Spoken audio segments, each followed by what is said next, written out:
우리 갈라디아서 4장 12에서 31절 말씀 강론하도록 하겠습니다.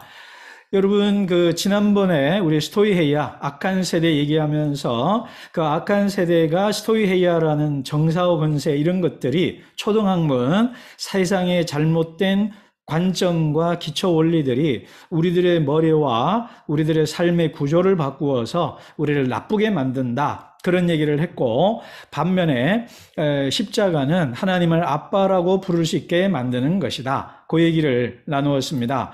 자, 오늘 본문에서 사도 바울은요, 나처럼 되라라고 시작을 합니다. 그런 다음에 약속의 자녀에 대한 하갈과 사라에 대한 얘기를 하는데요. 자, 우리 먼저 앞에 부분 보시면 나처럼 되라 그러면서 과거 있었던 일들을 회고합니다. 그래서 그때 우리 서로 옛날에 우리 여행 갔었지, 그때 우리 참 좋았지, 그런 얘기를 하는 이유는 뭘까요?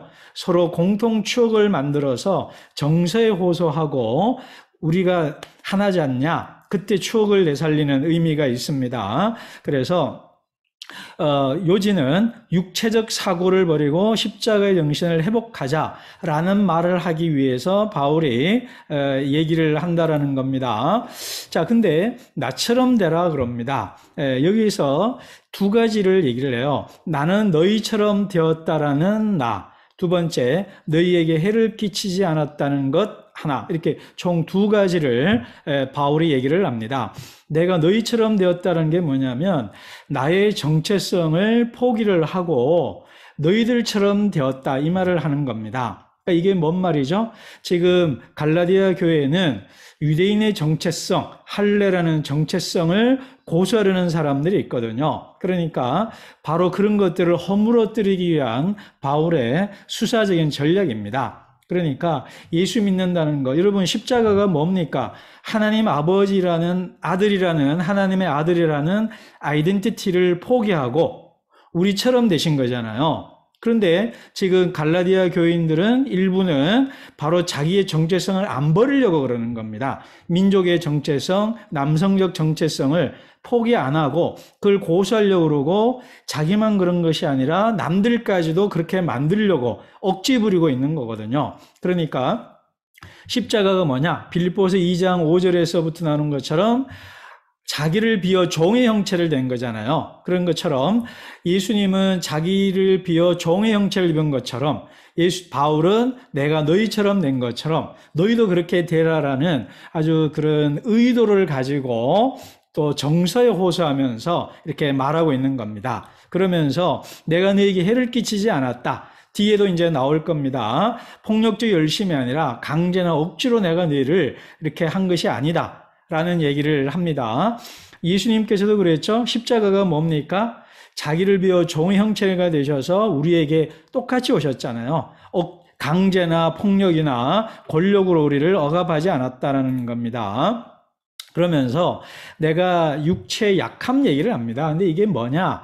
이게 질병이냐? 풍토병이냐? 안질이냐? 간질이냐라는 그 후보, 리스트가 많아요. 근데 결론부터 말하면 그게 무슨 병인지는 모릅니다. 그러나 우리가 14절에 보면 시험거리가 되었다 그러거든요. 시험거리가 이유가 뭐냐면 당시 질병은 악령, 죄의 결과, 신의 저주 이런 세계관을 갖고 있었거든요. 스토이헤이아를. 그렇기 때문에 바울에게 병이 있었던 것은 문제거리, 시험거리인 것은 분명합니다. 게다가 고린도후서 12장 7절에 보면 바울이 육체 질병 때문에 3번이나 기도했다 그럽니다. 여러분, 그냥 3번 기도했다는 게 하나님 낫게 해주세요 한번, 낫게 해주세요 한번, 이게 아니죠. 아마 우리식으로 말하면 40일 금식 기도를, 정말 목숨을 건 기도를 3번이나 했을 거다, 이런 말입니다. 그러면서 그때 육체의 가시라면 사탄의 하수인이라고 그래요. 사탄의 하수인.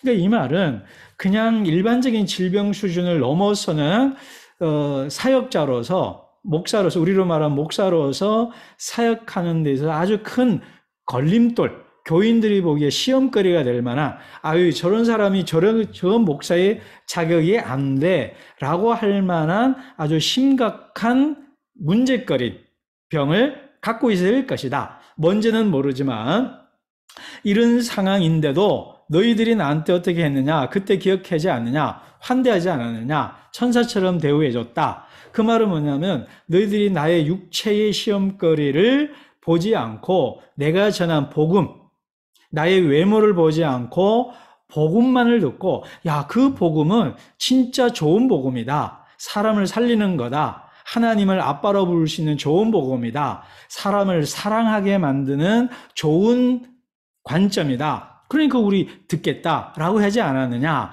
그 얘기를 하는 겁니다. 자, 그런데 이제 너네들 중에 어떤 사람들이 열심을 낸다 이 말이에요. 자, 그러면서 열심 자체는 나쁜 것 아니라는 겁니다. 빌립보서 1장에 보면 나와요. 그런데 문제는 뭐냐면 이간시킨다는 거예요. 하나님과 사람을, 사람과 사람 사이를 이간시킨다는 겁니다. 로마서 5장에도 나오고요. 에베소서에도 나오지만 십자가는 하나님과 원수되었던 우리를 화평하게 한다고 그랬어요. 그러니까 십자가는 뭐냐면 수직적으로 하나님과 화목하게 하고 수평적으로는 다른 사람들과 화목하게 하는 것인데 악한 세대는 그리고 스토이헤이아는 잘못된 율법은 하나님을 나쁜 하나님, 무서운 하나님으로 만들고 사람과 사람 사이를 이간시켜서 높은 사람, 낮은 사람, 1등, 2등 이런 걸 만든다 이 말이에요. 그러면서 폭력적으로 이렇게 요구한다라는 겁니다. 그래서 제가 이게 정리를 좀 해봤습니다.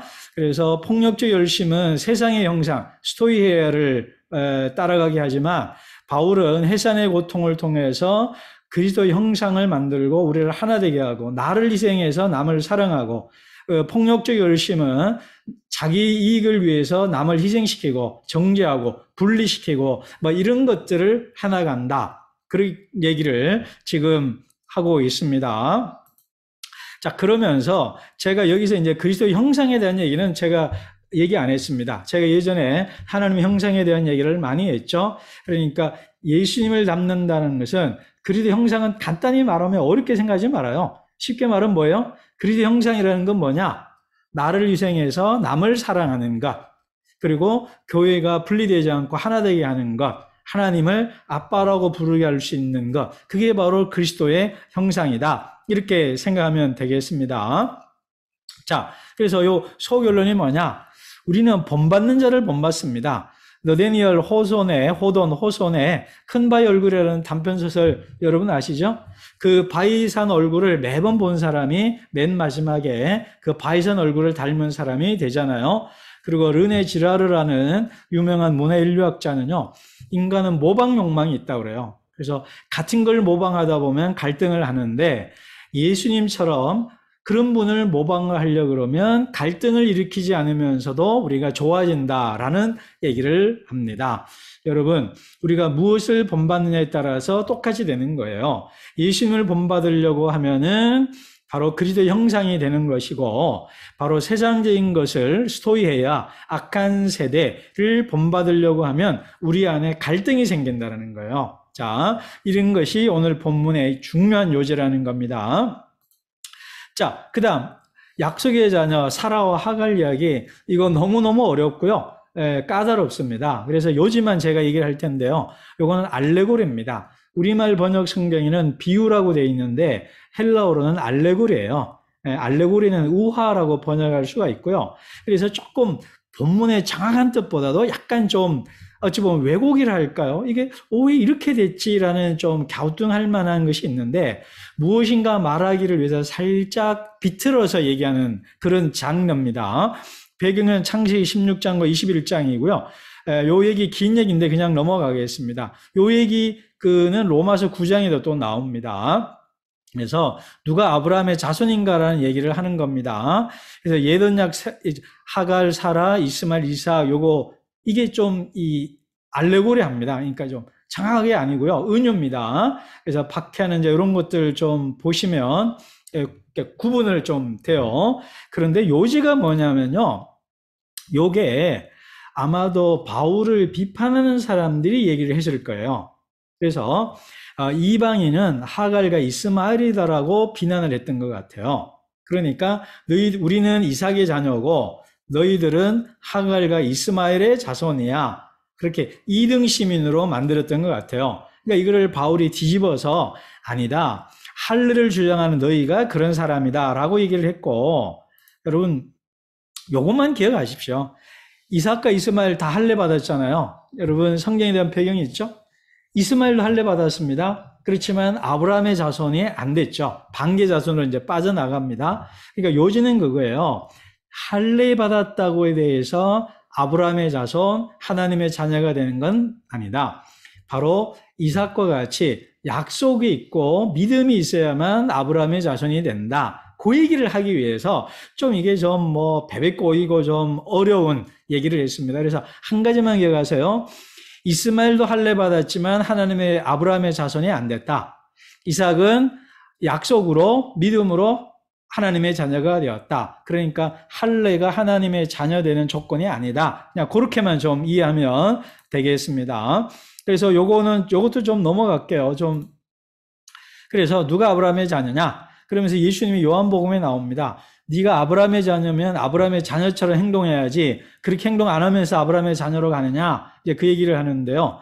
바울이 얘기하는 건 뭐냐면 육체적 조건으로 사람을 차별하는 것은 아브라함의 자녀가 아니라는 겁니다. 그래서 영적인 조건으로 모두를 사랑하는 것이 아브라함의 자녀다 얘기를 합니다. 그래서 내 육체적 조건과 상관없이 바울을 환영했던 갈라디아 사람들, 육체적 조건과 상관없이 하나님의 자녀가 된 이삭이라는 겁니다. 그러므로 여러분 오늘 본문에서 바울이 얘기하는 건 뭐냐면 우리 안에 선한 열심을 품어라. 그런데 그 선한 열심이 무엇을 위한 열심이고 누구를 닮으려는 열망이냐라는 것입니다. 그래서 우리 교회들이 여러분 요즘 꽤 됐습니다만 우리 한국 교회에 이렇게 싸우고 갈라지고 하는 교회들이 참 많이 있습니다. 대답 안 해도 되지만 질문을 하나 해볼게요. 그 교회들이 왜 싸울까요? 그리고 누가 싸울까요? 열심히 있는 사람들끼리 싸웁니다. 서로 다 열심히 있어요. 그런데 하나님을 슬프게 하고 교회를 분열시키면서 하죠. 그때 그분들의 특징이 뭐예요? 자기가 옳고 남이 틀렸다 그렇게 얘기합니다. 그래서 내 주장을 폭력적으로 강제적으로 다른 사람들에게 강제하려는 그 열정 때문에 교회들이 싸우고 나누고 분열을 합니다. 물론 여기에 또 여러 가지 또 설명해야 될 게 많죠. 그죠? 재정적인 그 문제도 있고 이런 건 있지만 그렇기 때문에 제가 여러분들에게 자주 얘기합니다. 정말 진리를 위해서 희생해야 될 일이 아니라면 서로 양보하고 타협하고 내가 너를 더 사랑으로 섬기겠다 이런 의지를 가져야 된다는 겁니다. 여러분 교회가 우리 이런 걸로 싸워야 되지 않을까요? 내가 더 섬길게. 내가 더 사랑할게. 내가 좀 더 양보할게. 이런 걸로 싸워야 교회가 교회다워지는 것이지 내가 오라. 그러니까 너 똑바로 해. 이런 걸로 싸우면은 바로 분열된다라는 겁니다. 자, 이런 것들을 우리가 좀 갈라디아서를 세계관을 내면화시켜서 삶으로 실현하자라는 겁니다.